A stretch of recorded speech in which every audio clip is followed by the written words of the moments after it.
One, go. 99.3 and 105.7 KISS FM. I'm Miss Community Clovia. Welcome back for another edition of the KISS Town Hall meeting. My very special guest, you know I go to the source for you, Richmond Mayor Doug Wilder, talking about the city of the future. Glad to be here, but I think the city of the future is something that we need to understand where we've been. And that's why I think it's so important when you look at the groupie report that we spoke of. He was talking about expanding and developing the business potential in the African American community. And you say? Well, we are never satisfied, but look what we've done. We took over.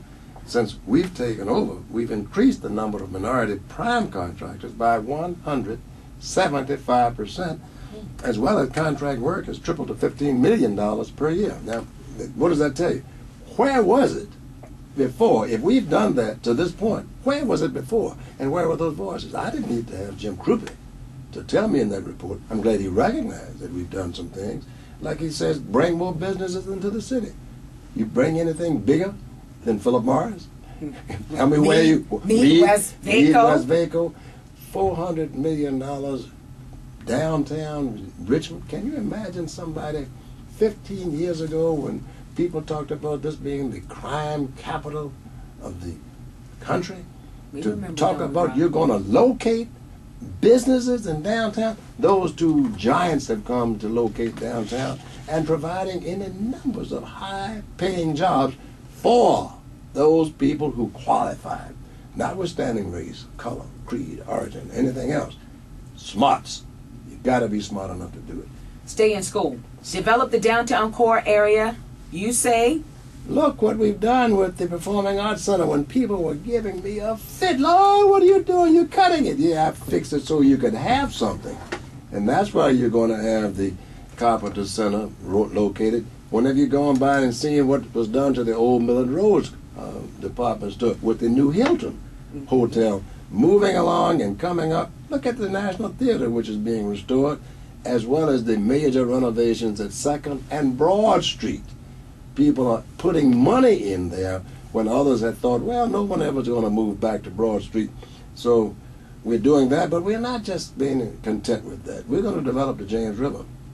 First time ever in the history of the city has anyone ever applied for a permit for a marina on a city as beautiful and as historic as the James in Richmond. We did it, and we're going to build a marina and having plans to do that. But also we're going to have affordable housing there, and we're going to have park and places for kids to come and fish and to enjoy and to learn the history of our city. Preserve Richmond's beautiful, unique neighborhoods. Well, I propose legislation for City Council to establish requirements for the construction of workforce housing. And in our major planning, master planning report that was presented to the council just this week, we're saying that workforce housing is absolutely essential. It prompted one of the members of the Planning Commission to ask this question: well, what do you mean by workforce housing? They use three terms. They use attainable housing, they use workforce housing, and they use affordable housing. And the answer that I liked, and which I would use, is we need to define ourselves what we mean by that. We have demographics that show that 600 housing units are being planned to come to develop, to live in downtown Richmond every year.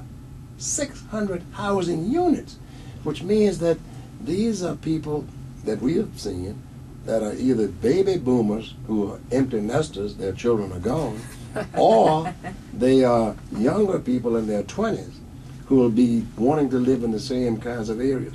That's why schools should be built in those areas, cutting down on transportation costs, because we found out, listening to the report, more people spend money getting back and forth from their home to where they worked and getting back and forth to go and shop or back and forth to do other kinds of things.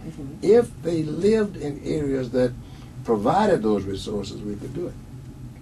Wow, that's good. You like that? I like that. All right, preserve Richmond's beautiful, unique neighborhoods. Millions of dollars have already been underway. We're going to beautify the parks.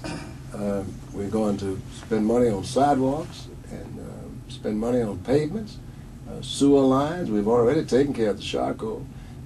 next week we're going to open up and make the announcement of Battery Park. All the rain that's come there the last week or so, not a drop to flood the park. And $46 million total dollars that we're spending in that regard. So when I hear the report say that, I say, boy, this is good news. It shows you what can be done if there's the will to do it. And the people have given me the wind beneath my wings to be able to fly and make those things happen. We're growing into a bigger city. He did this study compared to other major cities. Was it Atlanta, Mayor? Yes, he's compared it to other places, and but he was smart to point out that other places don't have what we have. They don't have the history that we have. We have places here that no one else has. No one has a home called Edgar Allan Poe's home. That's his home. John Marshall lived here. Maggie Walker lived here. We have so much history that we haven't taken advantage of it. That's one of the things I want to do is to have Richmond develop its own tourism, separate and distinct from the metropolitan area, but make certain that Richmond promotes itself, advocates itself, and make certain that we tell the total story. More from the report. Create a large campus-style office park in the Diamond, North Boulevard, West Broad Street area, and... Wow, you touched it. We just today opened up what is going to be called the Entertainment Center to... it's a 17-screen entertainment center, which is going to be opening Movie Land at Boulevard Square. Is going to return style and elegance to the movie-going experience. 17-screen, almost 3,000 stadium-seated cinema with restaurants all around it, which will obviously cause people to want to come there to eat, with other things to be taken into consideration. We're going to start. It's going to be some 52,400 square foot entertainment center, and they're going to be open 2009. 2009? Yeah, but in addition to that, I'm meeting with the Staubach people tomorrow to talk about all the things we want them to do about developing that area relative to the Diamond. How much the Braves are going to be putting into that resource will be dependent on what they tell us there. We likewise are going to have those same people look to tell us how we can develop 6th Street Marketplace and to make that better than that envisionment several years ago. Yeah. And then the train shed down near Farmers Market. Mm-hmm. They are nationally renowned developers, and they'll be making their report. I'm meeting with them, as I say, tomorrow. And so we're on the move, and we're going to continue. Definitely. A boathouse near the James as well. That marina, to be down there on the James, the people who had the old Annabelle Lee want to come back.